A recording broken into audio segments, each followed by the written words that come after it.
Good morning.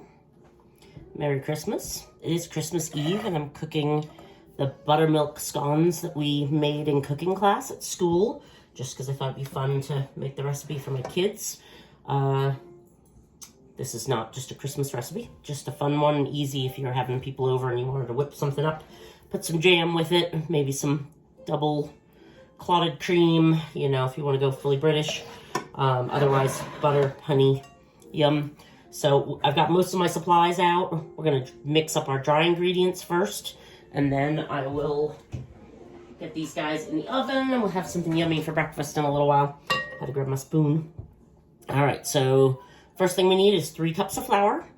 And luckily, if you don't have the recipe written down, you can just grab these items: flour, sugar, baking powder, baking soda, which I have in a nifty container. Yours will probably be in a box.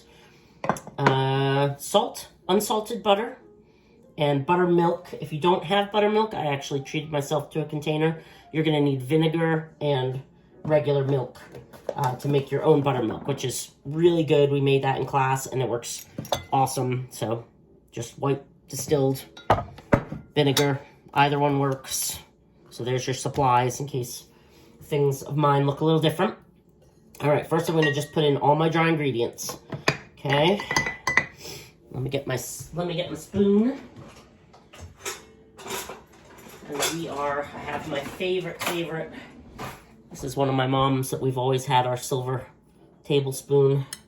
So I'm going to use that to scoop my 3 cups, because we don't want to pat it down. We're gonna level it in a second. And I am working on my stovetop because my counter is full of Christmas items. Normally I would do this over on the counter, not right on the top of the stovetop. I am actually cooking a turkey right now. Okay, give me 1 second. I've lost there's my leveler. Okay, nifty, little handy. I don't even know what set it came in, but okay, give it a level. Don't take too long on this. My awesome students were really taking their time on this. Told them just get it scooped, get it in. I'm making a huge mess. Not any different than when I make art or when I cook, so I'm not that worried about it. Okay, there's my 2 cups, 1 more, and then I'm ready. And if you hear any noises in the background, my dogs are waiting for breakfast. So if they see anything move, they'll let me know something's out there. All right, so quickly just gonna make sure that's in. Again, I'm not gonna say don't follow the recipe, but I don't go crazy either. And yes, I scoop that without actually doing what I just showed you, without leveling and all that. And it still works if you're crunched for time. I've done it, I confess. All right, so there's the flour. We need sugar. We're doing 1/3 of a cup of sugar. So that was my cup. There's my 1/3 of a cup. Okay. So 1 scoop. The sugar you can scoop right into, remember. Just give it a little shaky. That's what I was telling the kids. A little shaky. Okay, so that's in. Making a pile of my dirty stuff. Baking powder. We like this one in home ec because it has, and I bought us a new one. It has a little built-in scraper. My trash is open next to me, so I can just throw stuff in. That's the convenient thing. Working on my stovetop is my trash is right next to me. Okay, got my awesome Mickey Mouse measuring spoons. And I need, let's look again. I told the kids, even though I read it, I look at my recipe over and over. Even chocolate chip cookies I made 1,000,000 times. I always look. So 2.5 teaspoons. So there's my 1 teaspoon. And let's see if we can see our little scrapey. Oh, how awesome is that? Into the bowl. Second one of those. Scrapey. Nice and level. Okay, but then I need another 1/2. So that was my 2. And that was teaspoons, remember, not tablespoons. Tablespoons is the bigger one on there. Okay, 1 little 1/2. Okay, putting my lid on.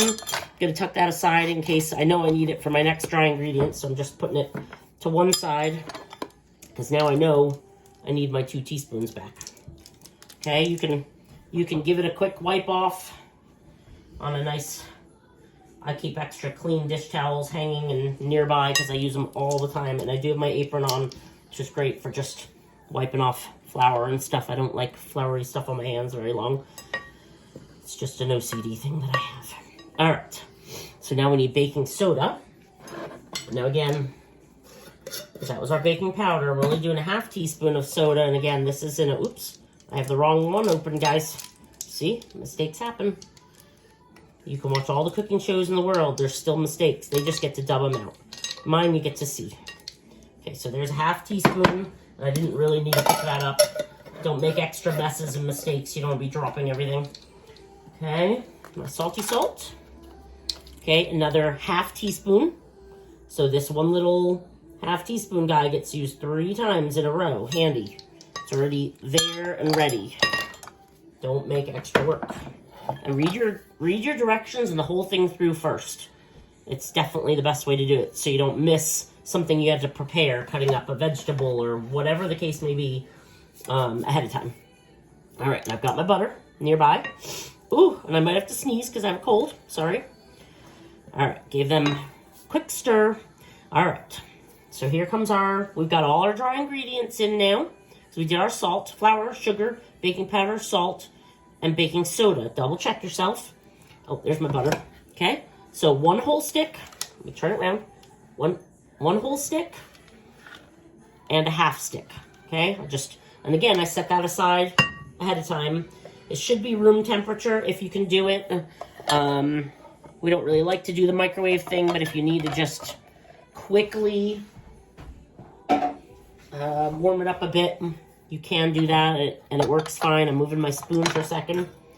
Pastry blender, you don't have to do this. Now this hopefully is just warmed enough that I can chop it. Probably a little too frozen or refrigerated still. So I might actually just throw this in the micro for 10 more seconds. And they still work because we've done it with the kids. They had some that were microwaved and melted. Don't blow it up in the oven or in the microwave, but I'm just going to give these guys like 10 seconds. So we're just waiting, wiping off the flour off my hands. Got all sorts of ingredients on here. And I only want to do it for 10, so I'm stopping my micro. I think that should just be enough. I throw stuff in my sink. I keep my dishwasher open so that I can quickly put things in to be cleaned.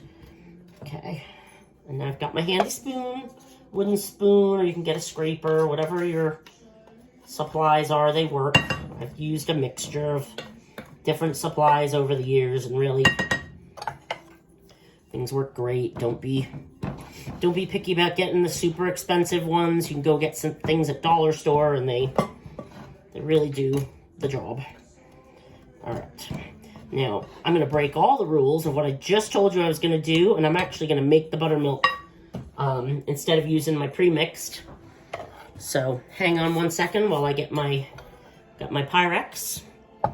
And I know I need a tablespoon because I made this for six classes. So I should have this memorized, but guess what? I still have my recipe sheet from the awesome Mrs. McMahon right nearby. All right, so what I'm going to do is measure my tablespoon. I mean, this, hold on, I gotta see if I can, maybe not. Hold on, I have one that's already open. Okay, Ms. Davis can't open container. Okay, I had that one open. We'll worry about opening containers. You didn't think there wasn't going to be a little comedy in this, right? Okay, so there's my 1 tablespoon. I will show you now. Now I'm throwing those into the sink because I don't want to accidentally mix vinegar with anything else in a little while. Okay, so you can just see it. That's my tablespoon. And I'm going to grab my milk. I have been using 2% and 1% and whole milk. So, all right, normally I do this on the table. So I've got my vinegar. Now I should have done this first, but I wasn't planning on doing it this way. So I'm measuring up to 1 cup. I'm gonna put it down, make sure it's level. Okay, so there's my 1 cup mixed with the vinegar. Again, I should have done that early because now I need 5 minutes. Let's do another timer. Nope, not 5 hours, people.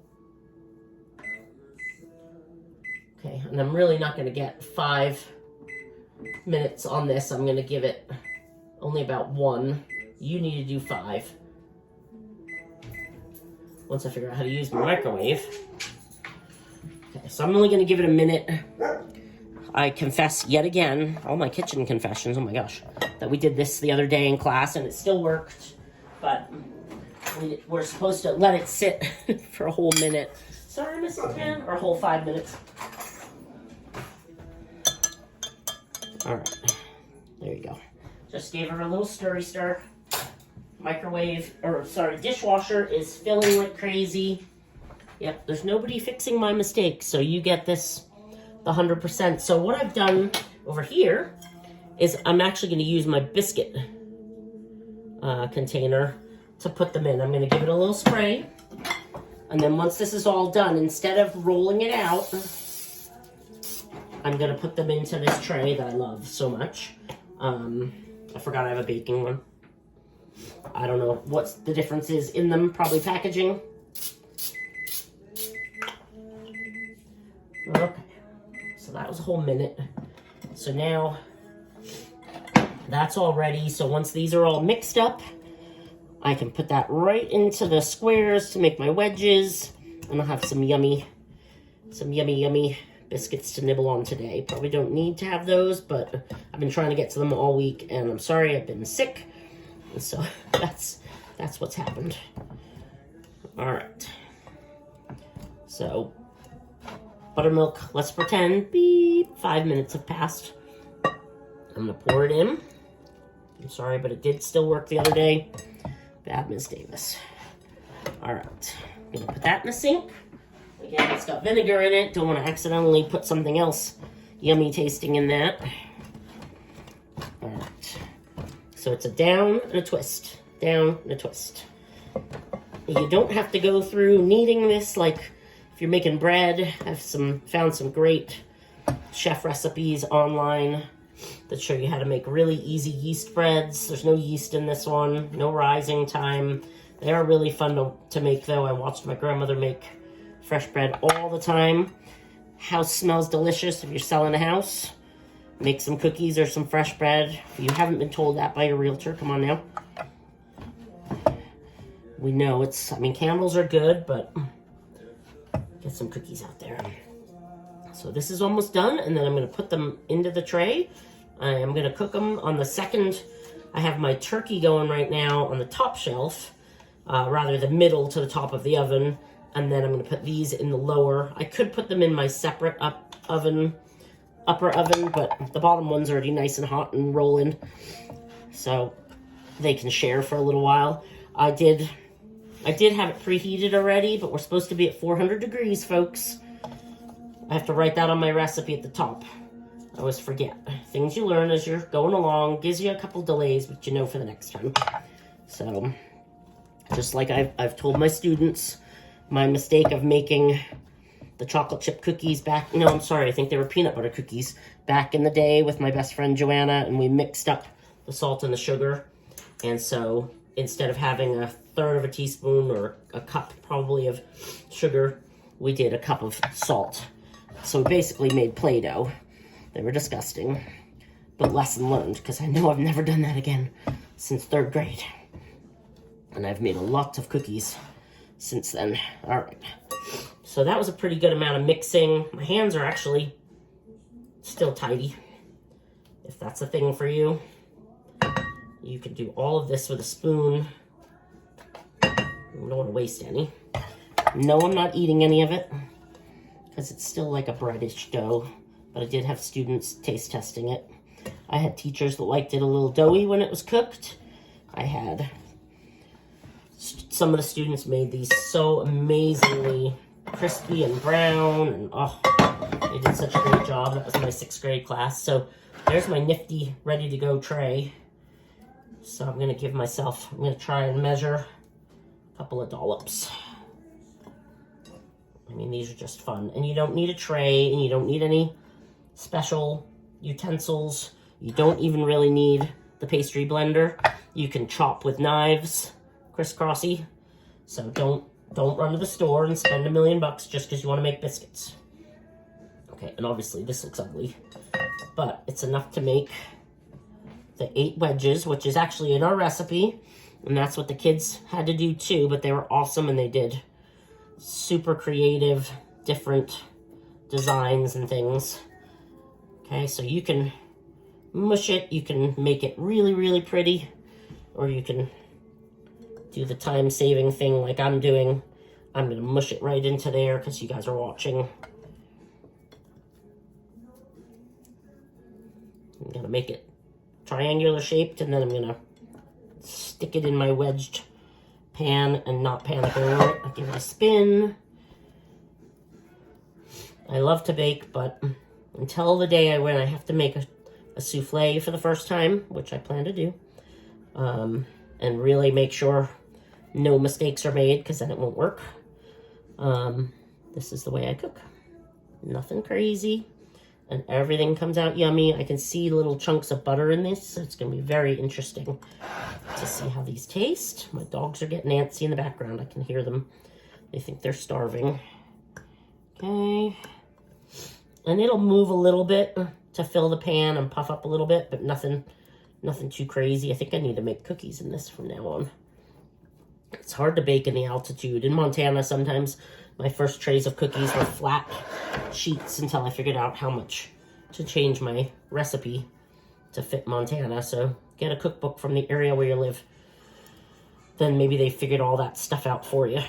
Okay, so these are going to go in for about 15 minutes because I'm going to stop chattering. It's a long video, sorry. But yummy, great for beginners. Picked by our cooking teacher, so, you know, she knows. And approved by Ms. Davis, because I've been cooking for a gazillion years. Fun. Okay, so there is... Okay, I think those are looking good. How pretty is that? Okay, and they're going to taste even better. Okay, I'm going to just give my hands just a quick wipe off so I can open the oven. All right, so there we go, guys. So in my next video, I'll show you these and the turkey when we prep some mashed potatoes, I think, too. I'll show you the next item and what we already made. So thanks. Have a Merry Christmas. Have a super day. Bye.